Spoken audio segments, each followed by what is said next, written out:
ज्योति। हाँ ज्योति। हेलो सुधीर। ज्योति अब सब कुछ ठीक होने वाला है। हाँ तो चिंता मत कर, कुछ नहीं होगा मुझे, ठीक है? हाँ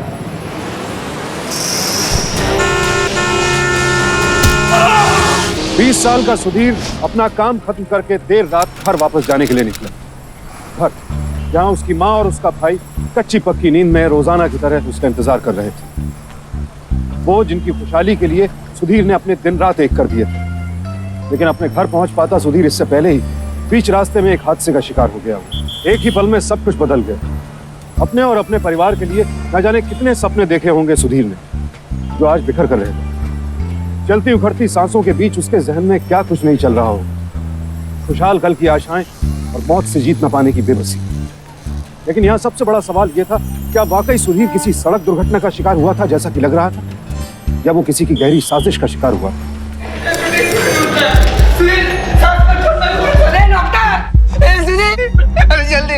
सुधीर, सुधीर साथ मत छोड़, मैं तेरे साथ हूँ सुधीर।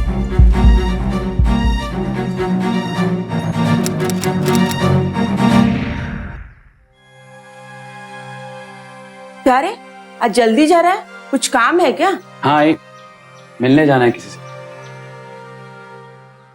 बेटा मुझे तेरी बहुत फिक्र है। तेरी बाहर की नौकरी, आधी रात को घर लौटना मुझे अच्छा नहीं लगता।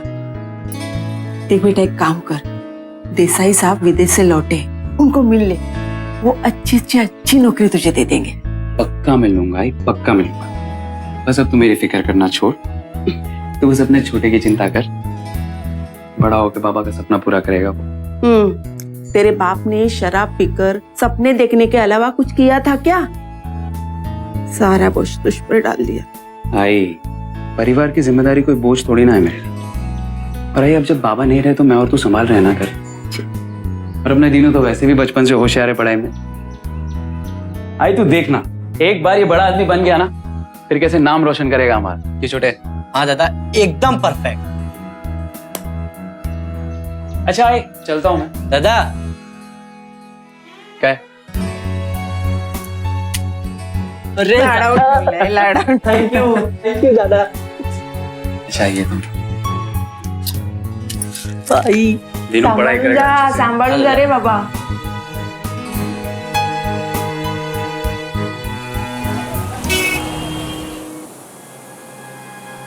घर पर मुझे लेके बहुत टेंशन है।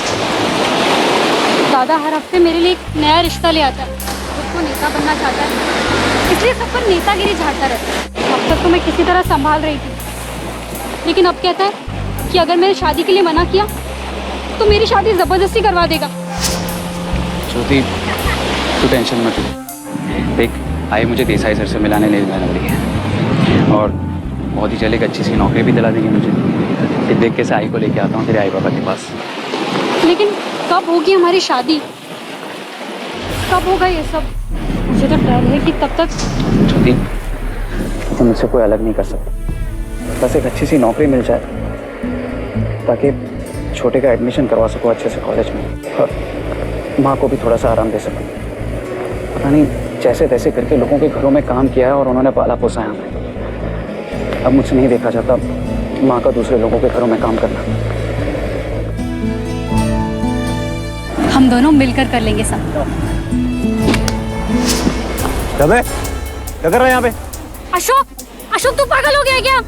क्यों साले, तुझे कितनी बार बोला कि ज्योति सिर्फ मेरी है? अशोक बकवास मत कर।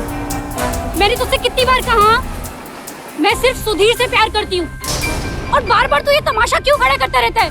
मैं तुझसे प्यार नहीं करती हूँ, समझा तू? अब जा यहाँ से। सुना नहीं तूने क्या कहा इसमें? जा यहाँ से, निकल। लड़की है तो ज्यादा हीरो बन रहा है। साले इतना मारूंगा ना, निकल यहाँ से। साला।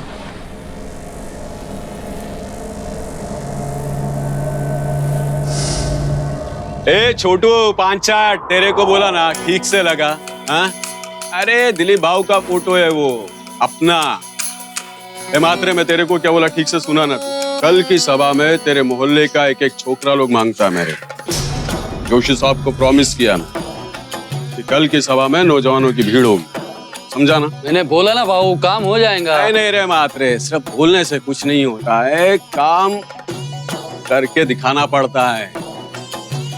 इस बार के म्युनिसिपैलिटी के इलेक्शन में इस वार्ड के टिकट पर अपना नाम देखना है मेरे को।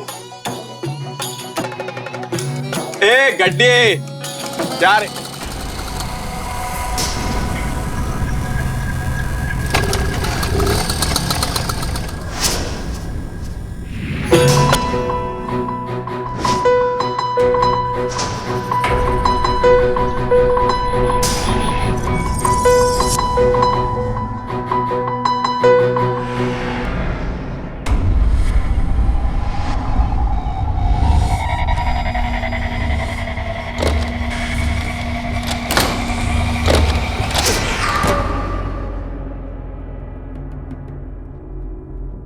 कौन था?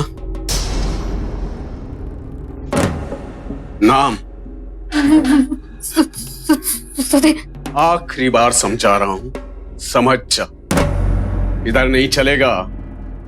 इज्जत है इधर मेरा, सब मानते हैं भाव को, समझी ना?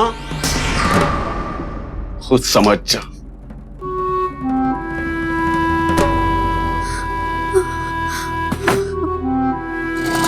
भाई को मत बोलना प्लीज। टेंशन मत ले यार। सुधीर, क्या दिनों यहाँ पर क्या कर रहे थे? कुछ नहीं यार, उसको नौकरी चाहिए था, मुझसे मदद मांग रहा था, कहता है किसी और बार में काम करेगा। बार में नौकरी? हाँ, अचानक से क्यों? वो भी यहाँ पर? क्या हुआ? कुछ लोचा हुआ? बोलेगा।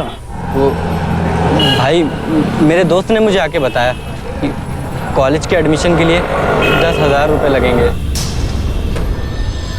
10,000? कब तक चाहिए? 3 दिन में हो जाएगा।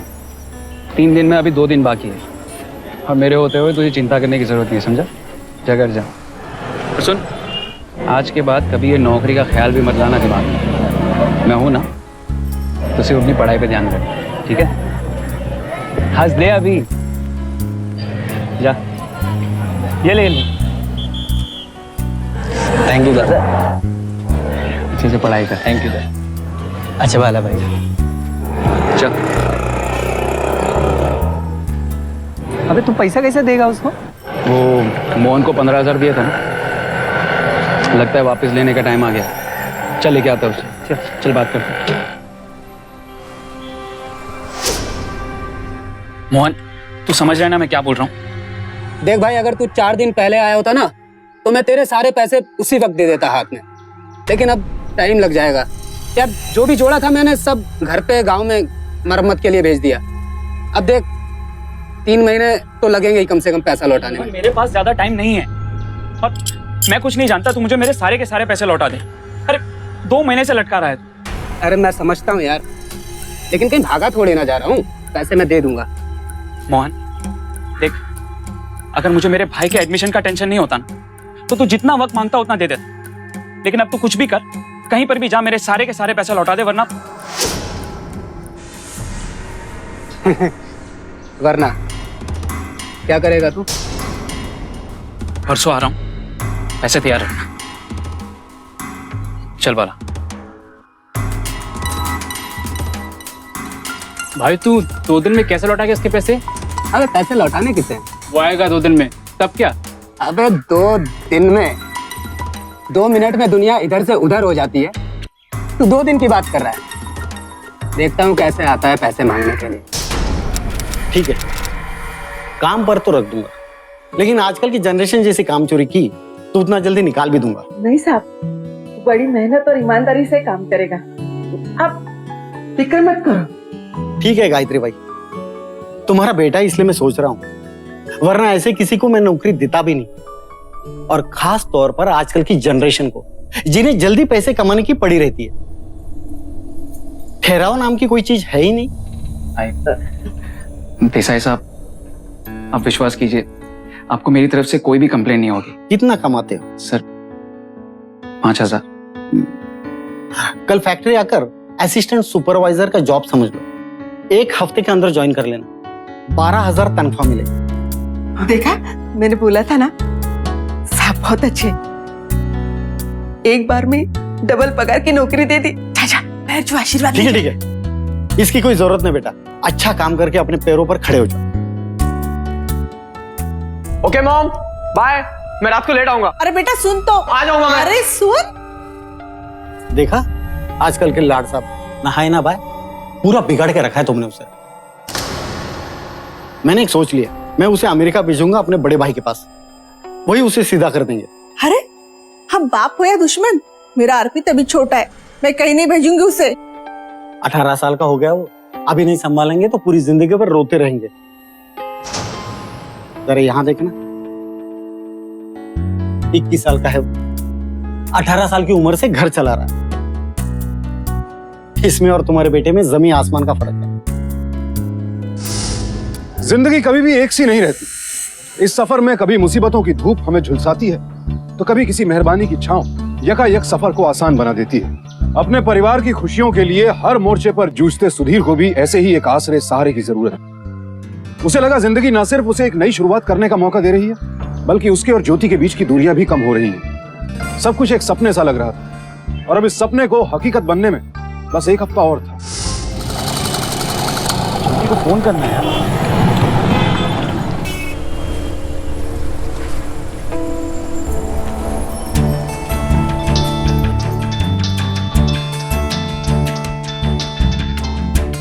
हेलो। हेलो। हाँ सुधीर। हाँ, तुझे पता है क्या हुआ? ज्योति, अच्छा मैं बाद में बात करती हूँ। हेलो ज्योति। सुधीर चलना यार, जल्दी चलना। जल्दी से तैयार हो जा। क्यों? बहस मत कर, तेरे दादा ने सुन लिया ना तो बवाल खड़ा कर देगा। देख मैंने तेरे लिए पैठणी निकाल के रखी है और दागिने भी। कितनी सुंदर दिखेगी तू। तुझे देखने के लिए मेहमान आए हुए हैं। मेहमान?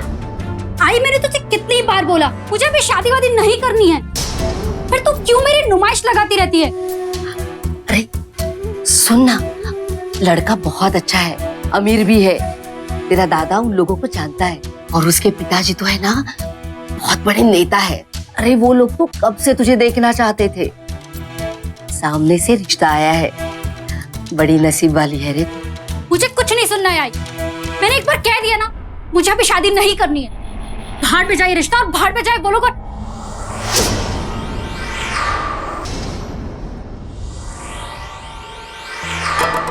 भाई एक मिनट चुप, और आवाज नीची कर कर बात कर, और जैसा आई बोलती है ना चुपचाप वैसा कर। 5 मिनट के अंदर तू मेरे को बाहर दिखनी चाहिए, समझी? आई 5 मिनट में इसको बाहर लेकर आ। बेटा चल।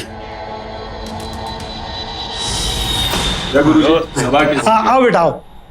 जोशी साहब, ये मेरी बेटी है ज्योति, और ज्योति ये है जोशी साहब, और ये इनके बेटे अशोक। सचमुच आपकी बेटी बड़ी सुंदर है। अब जाकर मुझे पता चला मेरा बेटा शादी के लिए इतनी जल्दी क्यों मचा रहा था। क्यों बेटे, प्रभु साहब की लड़की तुम्हें कैसी लगी? मुझे ज्योति पसंद है, तो ये रिश्ता पक्का कर दे। हाँ जोशी साहब आप चाय तो लीजिए। चाय तो छोड़ाओ प्रभु साहब, पहले तोड़ गोड़ करा, अब तो हम अपने संबंधी बनने वाले हैं। मुझे ये रिश्ता मंजूर नहीं है। दिलीप छोड़ दिया, दिलीप दिलीप दिलीप अरे माता। एक मिनट, एकदम कप बस तू आना। बोला था ही मैंने इसको। अरे जोशी साहब का लड़का है वो, मेरे गुरुजी है जोशी साहब। समझी तू? नहीं समझी ना? लेकिन तू उस वेटर के साथ उस चौल में रहने के सपने देख रही है।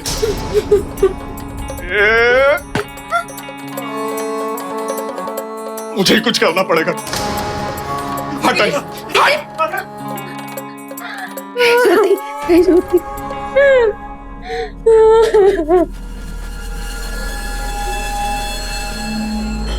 हाँ हाँ हेलो ज्योति। अरे कहाँ है तू? कब से कॉल करने की कोशिश कर रहा हूँ तुझे।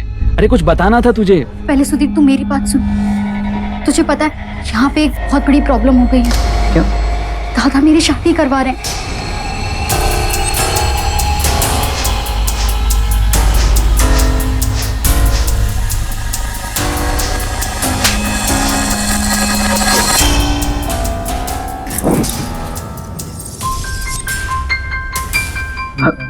हेलो। लास्ट वाटत नहीं ना तुला, उस दो कोड़ी के वेटर से बात कर रही थी। कितनी बार समझाऊं ज्योति तुझे कि वो मेरा गुरु है। बड़े लोग हैं वो।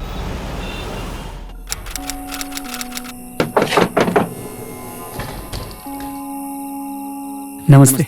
दिलीप घर पर नहीं है। काकी मेरा नाम सुधीर है। मुझे और ज्योति को लेकर बात करनी थी। तुम जाओ यहाँ से, यहाँ ज्योति नहीं रहती। अरे जाओ रे बाबा, दिलीप आ जाएगा तो बहुत बड़ा बवाल हो जाएगा। काकी मेरी बात तो सुनिए आप। जी कोई। काका नमस्ते, मेरा नाम सुधीर है। देख, चल चल चल निकल जाए यहाँ से। आज के बाद वापिस इधर आने का नहीं और ज्योति से मिलने का भी नहीं। उसकी शादी होने वाला है। चल चल। काका, आई बाबा क्यों अपनी बेटी की जिंदगी खराब कर रहे हैं आप? आई बाबा चलना यार सुधीर यार। मैं प्यार करता हूँ उससे। सुधीर यार, मैं खुश रखूंगा उसको बहुत। तू चल यार, चल। समझ नहीं रहे हो लोग। अरे मैं जा रहा हूँ अभी, लेकिन मैं वापस आऊंगा ज्योति को लेने के लिए। आई बाबा। अरे क्या टेंशन ले रहा है, सब ठीक हो जाएगा ना, उसमें क्या है? अरे क्यों इतना गुस्सा है यार? अरे कुछ नहीं होगा यार। क्या बे? घे ना, अबे घे ना। अरे अत्ता ज्योति माझी है। वैसे तो मैं ये सब ज्योति के लिए लाया था, मगर ले, थोड़ा मुंह मीठा कर ले। अरे करना। अरे रे, मैं तो भूल ही गया, तू ठहरा गरीब आदमी। ये गब्बस ना कर, तू ये पूरा डिब्बा ही रख ले। चलना, ये वेड़ा है वो। परेशान क्यों हो रहा है? छोड़ना तो वेड़ा है तो चल। शादी में तू चल यार, वेटरगिरी के लिए तुझे ही बुलाऊंगा। अरे पागल है, तू वही अरे तू कर। चलना यार, वो पागल है यार, छोड़ना। चल। मेरे हाथों। अबे मुसीबतें थी कि सुधीर के रास्ते से हटने का नाम ही नहीं ले रही थी। अगर कभी किसी दिन कोई उम्मीद जगती तो अगले ही पल वो कुचल दी जाती। इस नई नौकरी मिलने की खुशी को अभी सुधीर जज्ब भी नहीं कर पाया था कि ज्योति का साथ छूटने का खतरा सर उठाकर खड़ा हो गया। जिम्मेदारियों के बोझ से डरा सहमा सुधीर चाहकर भी आंसू नहीं बहा सकता था। उसे न सिर्फ अपनी माँ और अपने भाई का ख्याल रखना था, बल्कि अपनी जिंदगी के सपनों को सहेजने का रास्ता भी खुद उसे ही ढूंढना था, और वो भी जल्द, इससे पहले कि बहुत देर हो जाए।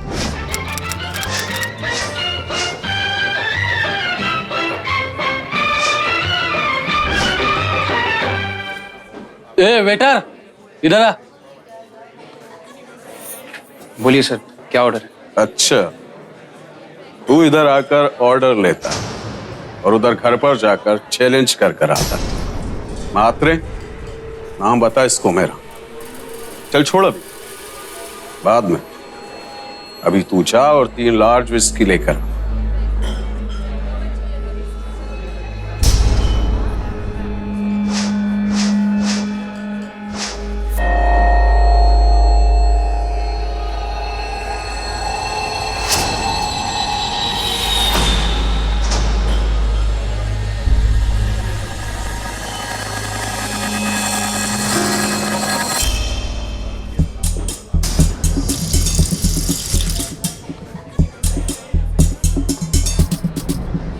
देख क्या रहा है?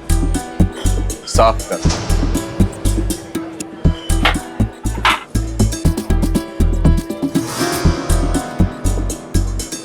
ठीक से साफ कर, चिंता मत कर, तुझे पूरी टिप देकर जाऊंगा। उधर टेबल के नीचे भी।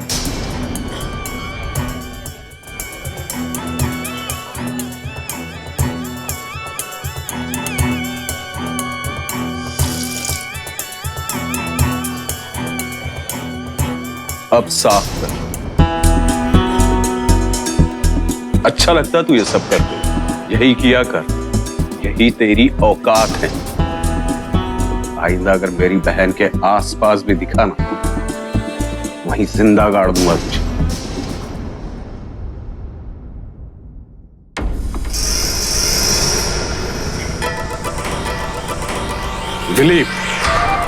दिलीप प्रभु नाम है मेरा, याद रखना।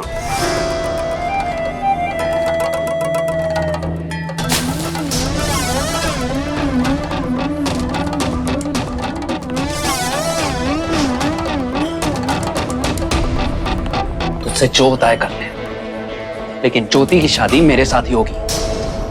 वासना नहीं तू, याद रखना।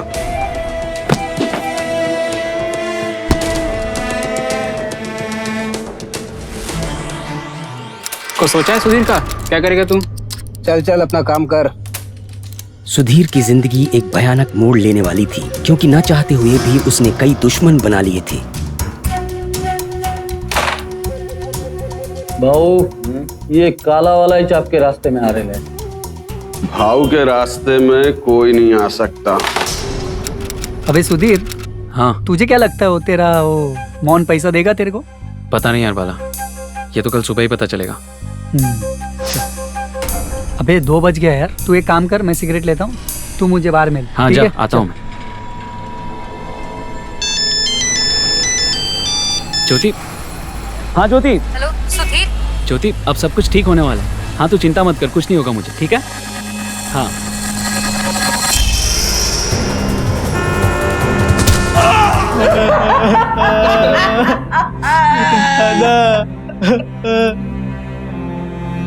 किसी गाड़ी ने आके टक्कर मार दी। क्या वाकई सुधीर की मौत हिट एंड रन का केस था? उसकी मौत को हादसे का नाम दिया जा सकता था? कहना मुश्किल, क्योंकि अगर सुधीर की मौत से पहले की घटनाओं को देखें तो ये एक साजिश भी हो सकती है। ज्योति का भाई दिलीप और ज्योति से शादी करने की चाह रखने वाला अशोक, इन दोनों की आंख का कांटा बन चुका था सुधीर। इन दोनों के अलावा इस केस में एक तीसरा सस्पेक्ट भी था, मोहन, जिसने सुधीर का उधार चुकाने से साफ इनकार कर दिया था। ऐसे में सुधीर के घर वाले उसकी मौत को हादसा मानने के लिए बिल्कुल तैयार नहीं थे। लिहाजा उनके बयान के आधार पर पुलिस ने अब इस हादसे में साजिश की कड़ियां तलाशनी शुरू कर दी। मुझे तो ये हिट एंड रन का केस लगता है। वैसे आपके बेटे की किसी के साथ कोई दुश्मनी? नहीं, मेरा बेटा किसी से झगड़ता नहीं था। उसकी तो अगले महीने नई नौकरी लगने वाली थी साहब। उसकी तरक्की होने वाली थी साहब। ये क्या हो गया? सर, सुधीर कई दिनों से बहुत टेंशन में था सर, और उसका किसी के साथ अनबन भी हुआ था। किसके साथ? सर वो मोहन, उसका गैरेज है सर। उसने सुधीर से उधार लिया था और जब हम मांगने गया तो उसने धमकी दिया सर। मैंने कुछ नहीं किया साहब, कसम से मैंने कुछ नहीं किया। सिर्फ 15,000 के वास्ते सुधीर ने आप लोगों को तकलीफ क्यों दिया? अगले महीने मैं उससे मिलकर उसके पैसे दे देगा। मुझे क्या मालूम था साहब कि सुधीर का आप लोगों से भी कनेक्शन है। वैसे साहब सुधीर इस वक्त है किधर? सुधीर का कल रात को रोड एक्सीडेंट में मौत हो गया। मालूम नहीं होने का नाटक करता है। हाँ? मेरे सामने शानपति नहीं करती। बोल कैसे उड़ाया उसको? मारा या मरवाया? बोल बोल। माँ कसम खाता हूँ साहब, मैं उस दिन के बाद उसको देखा भी नहीं। और फिर सर वो अशोक, सर वो सुधीर की गर्लफ्रेंड के पीछे पड़ा हुआ था सर, और मैं भी था उस वक्त। उसने उसको हाथापाई किया था सर उसके साथ। तेरा नाम अशोक है? अरे मैंने क्या किया था? मैंने उसे धमकाया जरूर था, लेकिन उसे मारा नहीं था सर। मेरा मकसद सिर्फ ज्योति को अपना बनाना था। ये गर्लफ्रेंड कौन है? सर ज्योति। तो तुम्हारी नजर में कोई है जिसकी दुश्मनी सुधीर से हो? मेरा भाई दिलीप प्रभु। आपको क्या लगता है कि मैं मारा उसको? क्या शिंदे साहब, अगर आपको लगता है तो जाकर पहले कुछ सबूत लेकर आई। आप बुलाए, मैं इधर आया, पर अगली बार बिना सबूत के दिलीप प्रभु के मुंह नहीं लगना। चलता है मैं। सुन, जिस दिन साबित हुआ कि तू जिम्मेदार है उस दिन घसीट के लाऊंगा तुझे थाने में।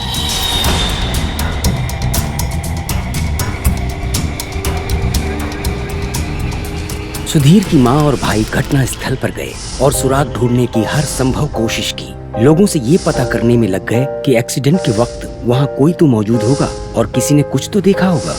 आई, हमने पहले सबसे पूछ लिया था और ये अपने ही लोग हैं। लेकिन दोबारा पूछने में क्या हर्ज है? ठीक है। अरे आप फिर आ गई? कितनी बार मैंने बताया, हर कोई आके यहाँ पूछता है, हमको नहीं मालूम। अरे कहाँ जा रहे भाई? एक्सीडेंट होते हुए तूने देखा है? मैं उस रात को। अरे क्यों लफड़े में पड़ रहा है भाई? अरे किसी को कुछ बोलने की जरूरत नहीं है, चुपचाप बैठना और अपना काम करते रहना। जब जुल्म सहने और देखने वालों की जुबानों पर ताले लग जाते हैं तो अपराधियों के हौसले और बुलंद हो जाते हैं। आज अगर जगह जगह अपराध बढ़ रहा है तो इसके लिए सिर्फ कानून व्यवस्था और अपराधियों को दोषी ठहराना गलत हो। दोषी है हर वो शख्स जो सब कुछ देखकर भी आंखें फेर लेता है, जो सब कुछ जानते हुए भी चुप्पी साध लेता है। विरले होते हैं वो लोग जो आंखों में आंखें डालकर सच बोलने की और न्याय का साथ देने की हिम्मत रखते हैं। सुधीर की मौत का सच जानने की कोशिश में जुटी उसकी मां गायत्री, उसके भाई दिनेश और उसके बेस्ट फ्रेंड बाला को भी आखिरकार एक शख्स ऐसा मिल ही गया जिसमें सच और न्याय का साथ देने की हिम्मत थी। मैंने देखा आपके बेटे का एक्सीडेंट होते हुए, मोड़ पे खड़ा था जब भी हल्ला हुआ। टक्कर मारते हुए तो नहीं देखा मैं, पुलिस के लफड़े में नहीं पड़ना चाहता था मैं। नंबर याद था तो लिख लिया मैंने।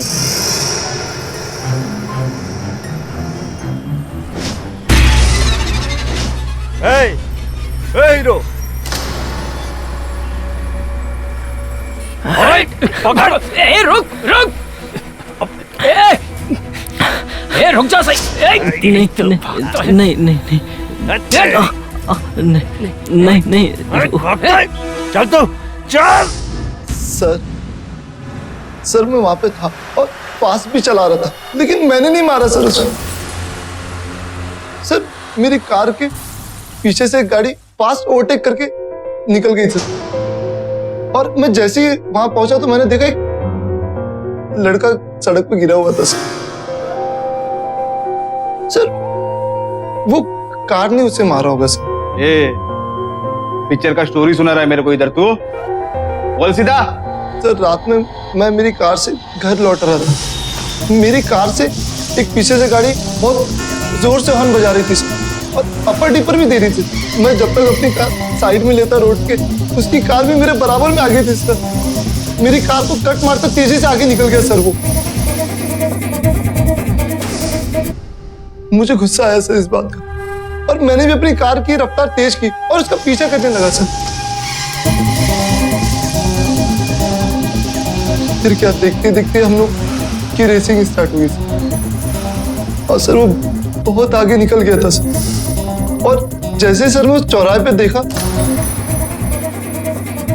सर, वहां पे वो आदमी खून से लथपथ पड़ा हुआ था सर। मैं डर गया था सर, मैंने उसको वैसे ही छोड़ दिया और मैं दूसरी तरफ से टर्न लेके चले गया सर। सही बोल रहा है? Yes sir. कौन सी गाड़ी थी, नंबर क्या है? सर नंबर तो मुझे नहीं पता सर, लाल रंग की गाड़ी। बहुत गाड़ी चलाने का शौक है ना? अगर मुझे दूसरा कोई नहीं मिला ना, तू अंदर जाएगा। पुलिस को मिले सुराग के मुताबिक उस रात मौके पर चश्मदीद गवाह ने जिस गाड़ी को देखा था उसमें बंटी नाम का एक नौजवान सवार था। लेकिन पुलिस का यह सुराग तहकीकात की दिशा बंटी की तरफ मोड़ता उससे पहले ही बंटी ने एक नई कहानी उनके सामने रखी। उसके मुताबिक उस रात मौके पर एक और गाड़ी बेतहाशा रफ्तार से दौड़ती जा रही थी। सड़क परिवहन मंत्रालय द्वारा 2011 में किए गए एक सर्वेक्षण के अनुसार हमारे देश में हर तीसरे मिनट में एक सड़क दुर्घटना होती है। उस साल सड़क दुर्घटना के 4,97,000 मामले दर्ज किए गए। अक्सर यह माना जाता है कि ऐसे मामले कार में किसी तकनीकी खराबी या कार ड्राइव करने वाले व्यक्ति की गलती की वजह से होते हैं, और कई मामलों में यह सही भी है। तो क्या सुधीर की मौत महज एक बुरा इत्तेफाक थी? पुलिस भी इसी पशोपेश में थी कि तभी एक और अहम सुराग सुधीर की मां गायत्री के हाथ लगा। देसाई साहब हैं क्या? नहीं, वो ऑफिस गए। अच्छा, ये चाबी साहब को दे देना। और साहब की गाड़ी मैंने बिल्डिंग के नीचे पार्क में पार्क कर दिया। गाड़ी खराब हो गई क्या? नहीं, वो कुछ डेंटिंग पेंटिंग करना था और रंग बदलना था। रंग? रंग क्यों बदला? तो पता नहीं। और ये बिल भी साहब को दे देना, ठीक है?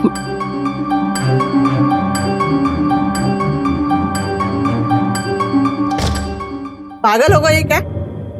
बेटे के मौत के सदमे में कुछ भी बोले जा रहे हो।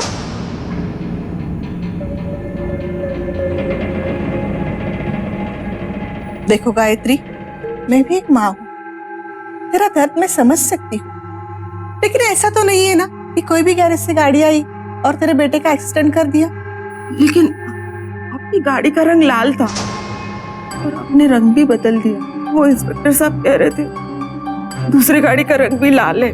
हाँ तो शहर में बहुत सारी लाल रंग की गाड़ियां हैं, तो क्या हर एक लाल रंग की गाड़ी वाला गुनहगार है? लेकिन आपकी गाड़ी तो सुधीर के एक्सीडेंट के अगले दिन ही गैरेज में गई थी ना, और आपने उसका रंग भी बदल दिया।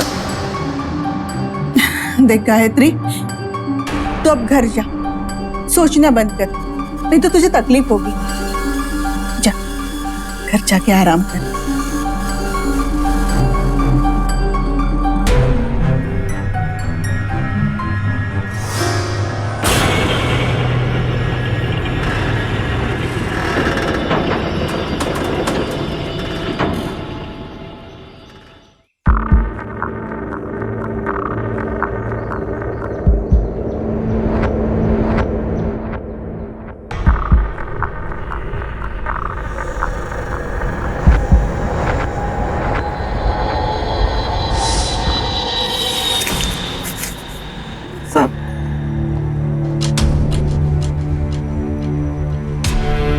तो क्या होगा?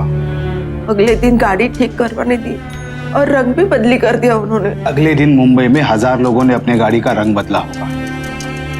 हे बगा, मैं मानता हूं कि हमारे हाथ अभी सबूत नहीं लगा है, पर इसका मतलब ये नहीं कि हम हर एक को शक के घेरे में ले। आप घर जाइए, हम कार्रवाई कर रहे हैं। पर ये तो मैं सबूत नहीं मान सकते।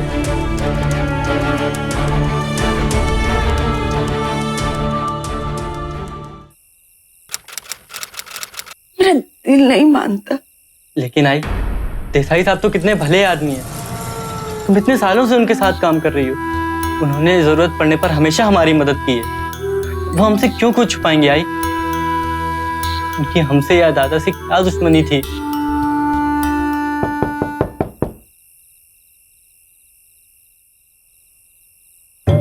अरे देसाई साहब, आप? सुधीर, जो तुम दोनों का जीने का सहारा था, क्या मैं बेटे का बाप हूं ना, मैं समझ सकता हूं इसका दर्द क्या है। लेकिन ये भी बात इतनी कड़वी सच है कि वो आप इस दुनिया में नहीं रहा। जितना मुझसे होगा ना, मैं करूंगा गायत्री भाई। उस हादसे को भूल जाओ गायत्री भाई। मेरी एक दरख्वास्त है कि आप अपनी नई जिंदगी इस बेटे से शुरू करो। लेकिन इतने पैसे क्यों? गायत्री भाई, ये जो सवाल तुम्हारे मन में आते हैं ना, उसे शांत करने के लिए। और हाँ, जब दिनेश की पढ़ाई पूरी हो जाएगी ना, तो इसका सारा जिम्मा मैं लूंगा। हाँ, मैं इसे नौकरी पर रखूंगा, अपनी फैक्ट्री पर। तुम बेफिक्र रहो। हाँ। एक बात पूछूं? मेरे सुधीर का एक्सीडेंट आपकी गाड़ी से हुआ ना? देखो गायत्री भाई, मैंने कहा था ना कि जो हुआ उसे भूल जाओ। देखो, जो चला गया वो तो वापस नहीं आएगा ना, इसे ले लो।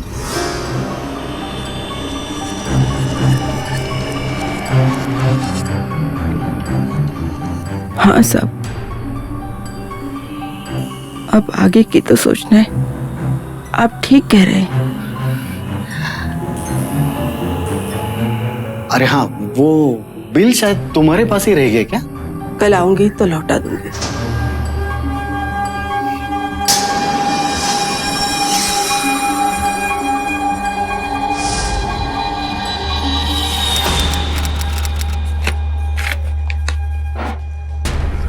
ये क्या है? इतना सबूत काफी है आपको? मतलब क्या है आपका? सर, इतने पैसे मेरे पास कहाँ से आएंगे? ना मैं चोरी करती हूँ, ना ही भगवान इतना दयालु है कि मुझ पर इतनी मेहरबानी करे।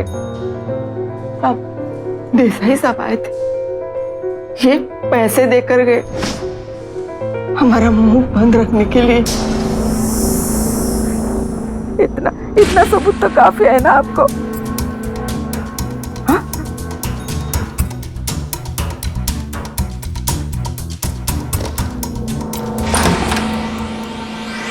अरे आओ ना गायत्री भाई।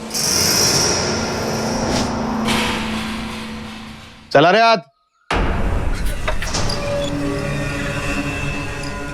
सबसे पहले तो गाड़ी फोरेंसिक वाले के पास भेजने की तैयारी करो। Okay sir. लेकिन आप इस तरह मेरी गाड़ी कैसे उठा सकते हो? अरे बोल, गाड़ी तेरे पास क्या काम के लिए आई थी? वो सब आगे का हिस्सा पूरा डैमेज था। डेंटिंग करने के बाद सर ने रंग बदलने को दिखा। और क्या तारीख को गाड़ी आया था? साहब 22 जून की दोपहर में ये एक्सीडेंट का केस लगता था सर।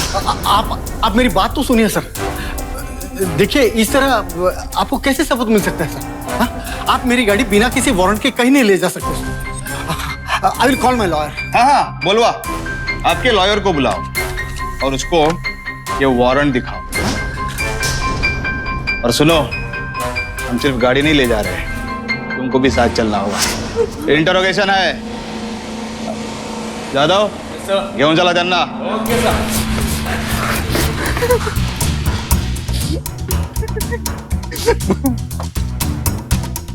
देसाई साहब, हमें आपके गाड़ी के रेडिएटर में विक्टिम का खून लगा मिला। सारे सबूत आपके खिलाफ हैं। जी सर। मैं सबूत छुपाने की कोशिश कर रहा था सर। उस रात वो सामने आया और मेरी गाड़ी से एक्सीडेंट हो गया सर उसका। मैंने लाख छुपाने की कोशिश की सर, पर सच तो सामने आ ही गया। अरे वाह, आप तो बहुत समझदार हैं। पर इस उम्र में आपने ये स्पीडिंग की लापरवाही कैसे की? मिस्टर देसाई, आप जानते हैं आपके इस गुनाह की आपको क्या सजा मिल सकती है और उसका आपके परिवार पर क्या असर होगा?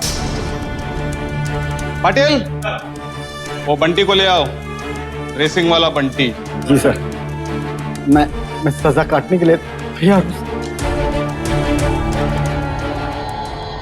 बंटी, यही गाड़ी चला रहे थे?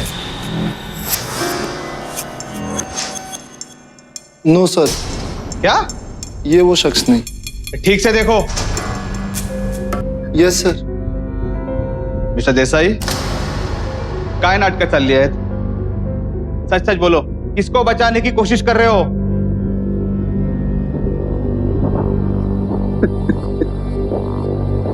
मेरा बेटा अर्पित।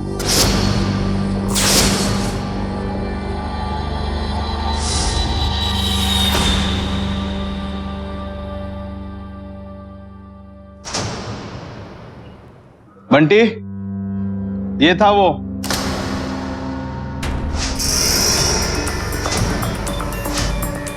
Yes sir. पक्का? यस सर, यही था। बोला। वो एक्सीडेंट मुझसे हुआ है। गलती मेरी है सर, मुझे होश नहीं था। अभी पूरा स्टोरी सुना। वो मैं अपने दोस्तों के घर पार्टी मना के लौट रहा था। मेरी कार के आगे एक कार चल रही थी, वो मुझे रास्ता नहीं दे रही थी। तो जब मैं उसके पास पहुंचा तो गाड़ी वाले से रास्ते में मेरी बहस हो गई। मैं उसे कट मार के आगे निकल गया, पता ही नहीं चला। एक दूसरे से आगे निकलने के चक्कर में कब्रें शुरू हो गई। मैं बहुत तेजी से कार चला रहा था।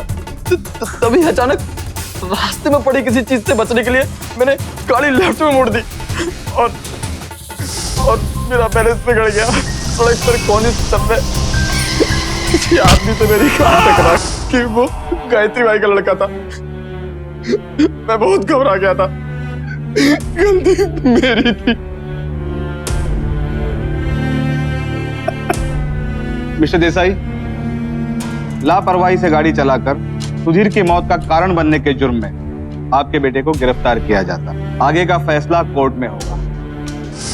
तफ्तीश और अदालती कार्यवाही के बाद अर्पित को भारतीय दंड संहिता की धारा 304A के तहत गैर इरादतन हत्या के लिए 2 साल कैद की सजा सुनाई। आखिरकार एक लंबी लड़ाई के बाद सुधीर की मां गायत्री को इंसाफ मिला, लेकिन इससे उनके नुकसान की भरपाई नहीं हो सकी। उनका बेटा सुधीर अब वापस नहीं आ सका। सुधीर से जुड़ी कई जिंदगियां थी जो अब सुधीर को हमेशा के लिए खो चुकी थी। यह हादसा सावधान करता है उन लोगों को जो कम उम्र में जोश में आकर तेज रफ्तार से गाड़ी चलाते हैं और सड़क पर चलने वाले किसी मासूम की जान ले लेते हैं। याद रखें, सड़क पर चल रहे मासूम व्यक्ति की जगह कोई हमारा अपना भी हो सकता है। इसीलिए जिम्मेदारी के साथ गाड़ी चलाएं और पैदल यात्री भी ध्यान रखें। सतर्क रहेंगे, सावधान रहेंगे, सुरक्षित रहेंगे। इसी प्रार्थना के साथ अब मैं सुशांत सिंह आपसे विदा लेता हूं। फिर मुलाकात होगी ऐसी ही एक और सत्य घटना के साथ। देखते रहें सावधान इंडिया, इंडिया फाइट्स बैक।